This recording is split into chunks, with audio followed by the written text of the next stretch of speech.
Un giro tra i punti vendita che tengono chiuso la domenica per scelta o per forza.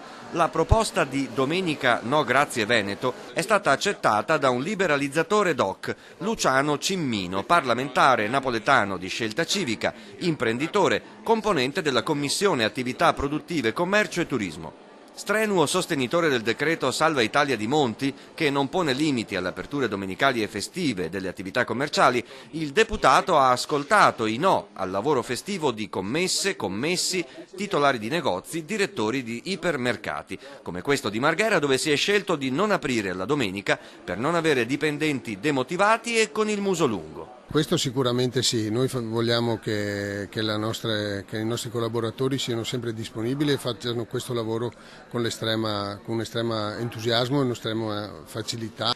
Felici di lavorare, però felici anche di avere il loro tempo a disposizione con la famiglia. A pochi chilometri di distanza l'incontro del deputato con i piccoli negozianti esasperati dalla liberalizzazione delle aperture.